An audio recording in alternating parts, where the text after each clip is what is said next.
अस्सलाम वालेकुम व्यूअर, कैसे हैं आप। आज हम बात करेंगे जी सौंफ को हम इस्तेमाल करके हमें क्या क्या फ़ायदे हो सकते हैं।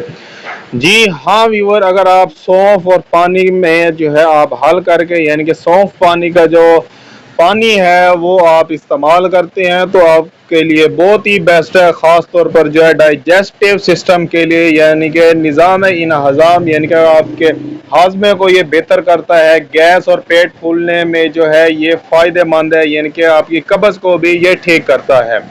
इसके अलावा अगर आप ये पानी इस्तेमाल करते हैं तो आपका वज़न कम होता है, यानी कि आपके वज़न में जो है कम होता है और आपकी भूख को भी ये कंट्रोल करता है और चर्बी जलाने में मदद करता है। इसके अलावा जो है ये जो सौंफ है ये आप इस्तेमाल कर सकती हैं। ख़वातीन की सेहत के लिए भी ये बहुत ही मुफीद है, यानी कि ये जो है आप पीरियड्स की बेतरतीबी और दर्द में जो है ये आराम करता है। इसके अलावा व्यूवर ये जो पानी है सौंफ का ये पीने से जो है दूध पिलाने वाली जो माएँ हैं उनमें जो है दूध बढ़ाने में भी ये इस्तेमाल होता है। ये जो सौंफ है अगर आप इसको उबाल कर इसका पानी इस्तेमाल करते हैं तो आपके सांस के यानी कि जो अस्थमा पेशेंट है वो भी ये इस्तेमाल कर सकते हैं। अगर आपके जो है सांस लेने में जो आपके मुंह से बू आती है या फिर खांसी आती है, गले में खुश्की है, इस सूरत में भी आप ये इस्तेमाल कर सकते हैं।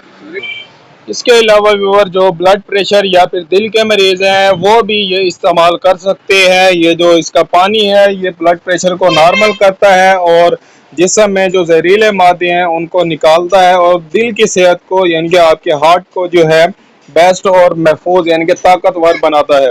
इसके अलावा ये जेल और बालों की जो है खुश्की में भी ये इस्तेमाल होता है और जो है अगर आपकी आंखें खुश्क रहती हैं यानी कि लाल रहती हैं तो इस सूरत में भी आप ये जो पानी है इस्तेमाल कर सकते हैं। इसका जो आपने एक गिलास पानी लेना है और उसमें जो है 2 चम्मच सौंफ के रात को भिगो कर रखने हैं और सुबह को जो है इसको 5 मिनट तक उबालना है और फिर आपने इसको इस्तेमाल करना है। इसका जो है आपने 1 कप जो है आपने रोज़ाना इस्तेमाल करना है। 1 महीना जो है आपने लगातार इसका इस्तेमाल करना है। अगर आपके माइंड में किसी भी किस्म का क्वेश्चन है तो मुझे कमेंट लाजमी करें। मिलते हैं अगली वीडियो में, अब तक के लिए हमें इजाज़त दें। अल्लाह हाफिज़।